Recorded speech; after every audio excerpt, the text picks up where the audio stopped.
আজকে এই যে রসুন পেঁয়াজ আর ঝাল একসাথে থেতো করব। এই দিয়ে আজকে টমেটো দিয়ে আলু দিয়ে শোল মাছ রান্না করব।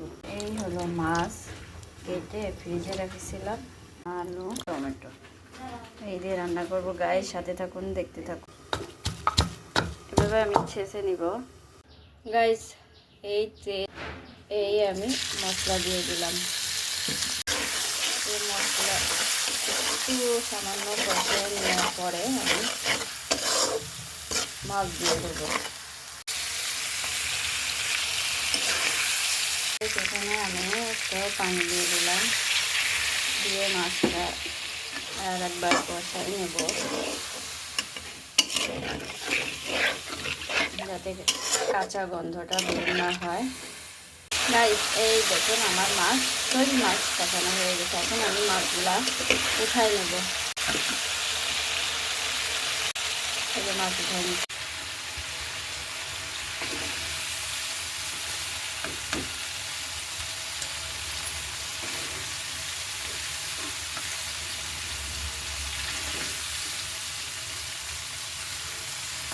সব আমার মাছ উঠানো হয়ে গেছে।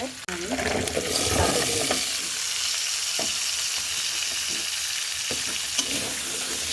দিয়ে আলুটা একটু কষাই নেব। সামান্য একটু পানি দিয়ে দিচ্ছি। তাই এই আলু কষানো হয়ে গেছে, এখন তেলের পানি দিয়ে দেবো।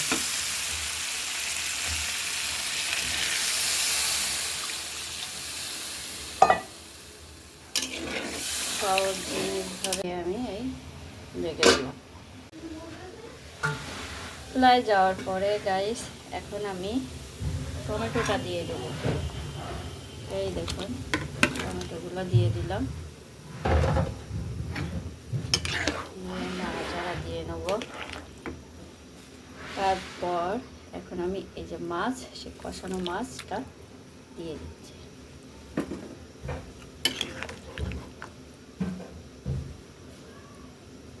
দিয়ে নাড়াচাড়া দিয়ে দিলাম,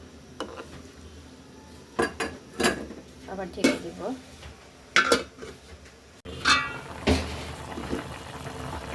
টমেটো দিয়ে আলু দিয়ে শোল মাছ দিয়ে রান্না গাইস, আপনারা কমেন্ট করে জানাবেন কেমন হয়। সাদামাটা রান্না, খেতে খুবই মজার গাইস। এই যে শোল মাছের তরকারি হয়ে গেছে, কি সুন্দর তরকারি হয়েছে, রংটাও বেশ। এই দেখুন গাইস আমার শোল মাছ দিয়ে টমেটো দিয়ে আলু দিয়ে রান্না হয়ে গেল। এখন আমি গ্যাসটা অফ করে দিলাম।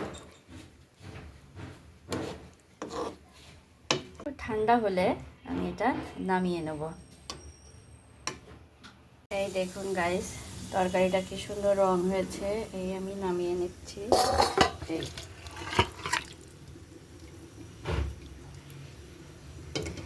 শোল মাছ দিয়ে টমেটো দিয়ে আলু দিয়ে রান্না গাইস। এই রান্না যদি ভালো লেগে থাকে বেশি বেশি করে লাইক করেন, শেয়ার করেন, সাবস্ক্রাইব করে দিবেন। ধন্যবাদ সবাইকে, ভালো থাকবেন।